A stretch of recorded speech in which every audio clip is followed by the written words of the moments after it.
Welcome back to your last week of Maniac on your last week of school for fourth grade. Remember, we're starting on part 3.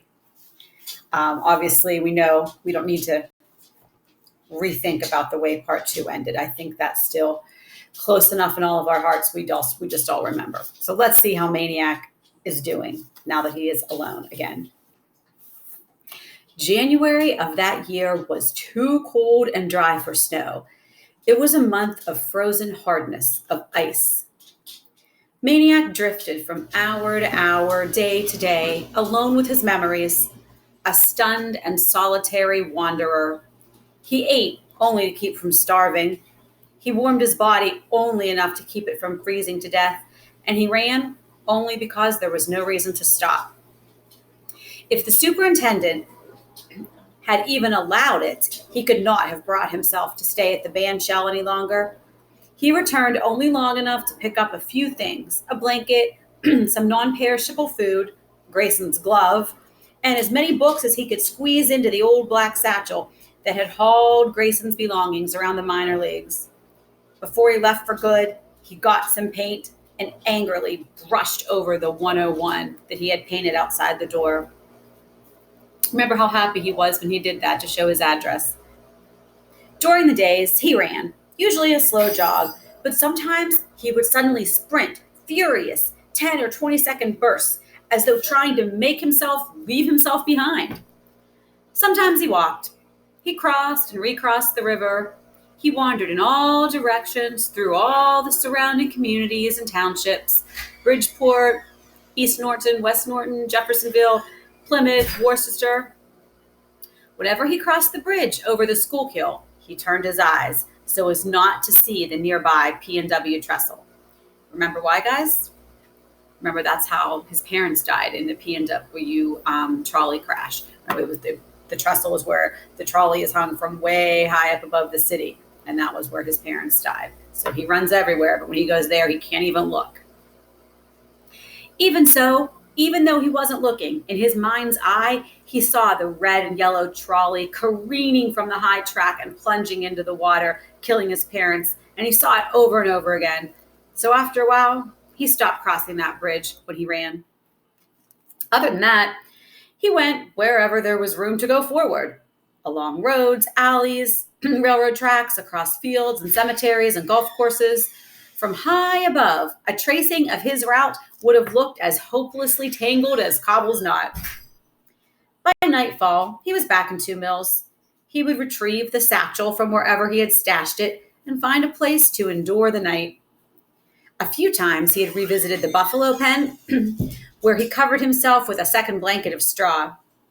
Other times, his overnight quarters might be an abandoned car, an empty garage, a basement stairwell. When his original supply of food ran out, he fed himself at the zoo or the soup kitchen down at the Salvation Army. He did odd jobs for housewives, or he ran errands for shopkeepers. He wouldn't beg. One day, he found himself among monuments and canyons and rolling hills. He was in Valley Forge. What do you know about Valley Forge, guys? Do you remember anything that you learned in social studies about Valley Forge? That was where, during the Revolutionary War, George Washington and his army spent such a harsh winter. This was where the Continental Army had suffered through a winter of their own, and the vast, dark, frozen desolation itself, it seemed more of a proper monument to that than the statues and stones could be. The only buildings here were tiny log and mortar cabins, replicas of the Army's shelters. Maniac could feel the ache swelling outward from his chest and filling the enormous bounding spaces. This Maniac's still having a pretty hard time adjusting to Grayson's loss. He's still mourning Grayson. He returned to town for the satchel, and he put himself up in one of those cabins. It was barely bigger than a large doghouse. The floor was dirt. There was a doorway, but no door. Several saltines fell from the blanket. He threw them outside. Let the birds have them, he thought. He wrapped himself in the blanket and lay down. He lay there all night, and he still laid there the next day. He didn't get up to run. Dreams pursued memories and courted and danced and coupled with them, and the dreams and memories mixed and became one. They became a gaunt, beseeching phantom that called to him and had the rag-wrapped feet of Washington's army and the faces of his mother and father and Aunt Dot and Uncle Dan and the Beals and Earl Grayson. So I'm sure you've had experiences like that where you think about things that actually happened and then they combine with maybe memories or things you learned about that day or happened that day, and then your dreams get all tangled. So that was what happened to him. All of those things were just tangled in together as he was lying there.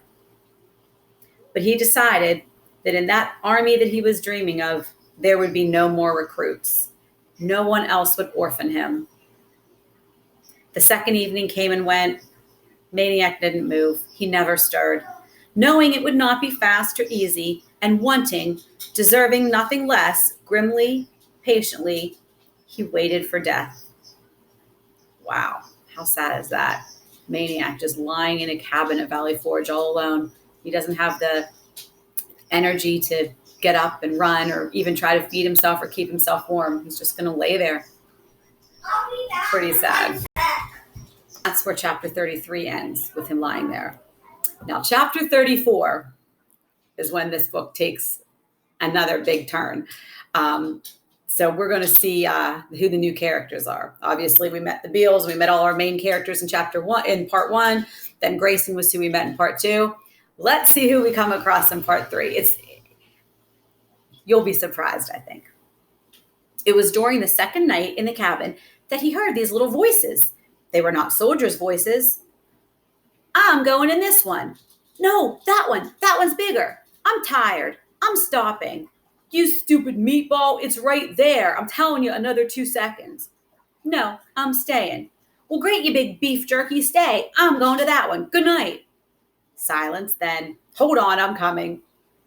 And that was all he heard. Then the ghostly soldiers returned, their haunted eyes seeking warmth, food, and life. There was no morning, only daylight in the doorway.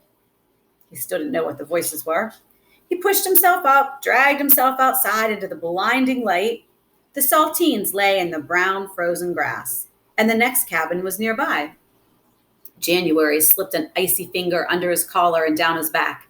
He pulled the blanket tighter around himself, but it was too late. That cold finger had touched the last warm hole in his body, and he shook violently. He walked to the next cabin, looked inside. He saw a body huddled in the corner. An eye opened and stared at him. Then, in succession, 3 more eyes opened. The body divided and became 2. 2 little boys. Wonder who these 2 little boys are and why they are alone at Valley Forge.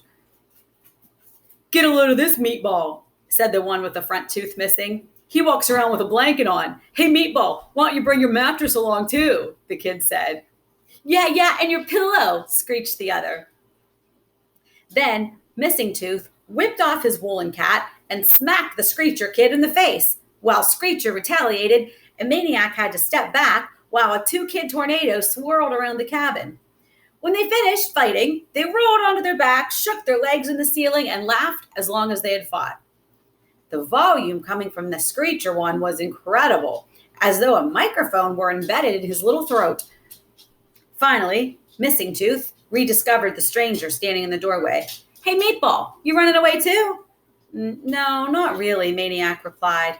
Well, we are, said Screecher. Where are you going? Maniac asked. The answer came from both at the same time. Mexico. 2 little kids heading to Mexico. That could be a problem, right?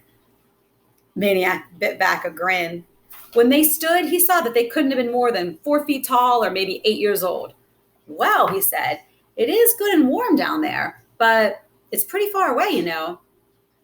Yeah, we know, growled the one with the missing tooth. What do you think, we're meatballs like you? He grabbed a supermarket bag in the corner and opened it. Look, it was filled with candy, cupcakes, pies, even a pack of butterscotch crimpets. Maniac's stomach rasped against itself, and all of a sudden he remembered how thirsty he was. Where'd you get all this? He asked. We stole it, Screecher blurted. Then the other kid smacked him with his cap. Shut up, Piper, you stupid sausage. You don't go telling people you stole stuff. Piper returned the cap slap. You shut up, Russell. I didn't tell him where we stole it. This time, the fight was over in less than a minute, but it started up again when Maniac asked where they were from. And Piper said, 2 mills. And Russell said, shut up, he might be a cop. And he bopped him a good one. When they settled down, they stared at him warily. Piper snickered. He ain't no cop, he's a kid. Yeah, sneered Russell. Well, that's how much you know. They got cops that look like kids. That's how they catch kids. They stared at him some more. They moved in cautiously, one on either side. They opened his blanket. They patted him all over. What are we doing this for? Piper wanted to know. We're feeling for a gun, Russell explained. Oh. After the patting, they backed off. So, said Russell, you ain't a cop? Not me, said Maniac. He moved in from the doorway. And with only a moment's pause, a story came to him. I'm a pizza delivery boy, he said. We have a contest every week, and you two were chosen for free pizza. The two gaped at each other. We were? Yep, a large.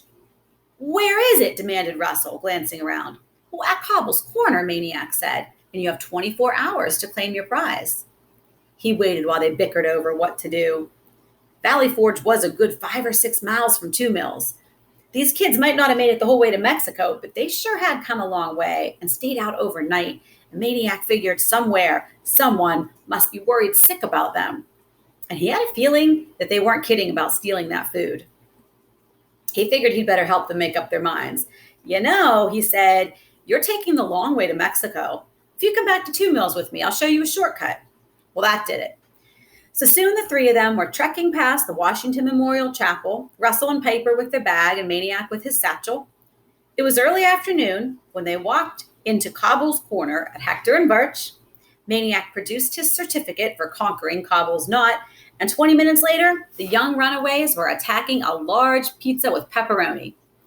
Maniac confined himself to just 3 glasses of water and half a dozen butterscotch crimpets. The boys agreed with Maniac. They ought to stay the night in their own house before setting out for Mexico in the morning. They were barely a block from Cobble's Corner when Maniac heard a familiar voice.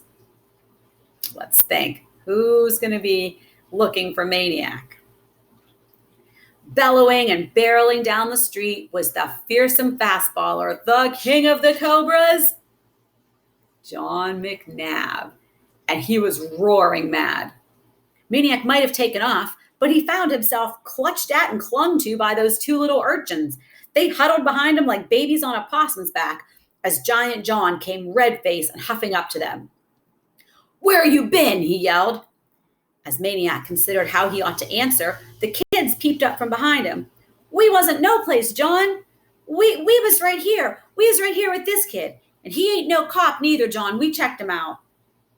For the first time, Giant John looked straight at Maniac. A smile crossed his face. Well, the frogman. Then the smile vanished. So, what are you doing with my little brothers?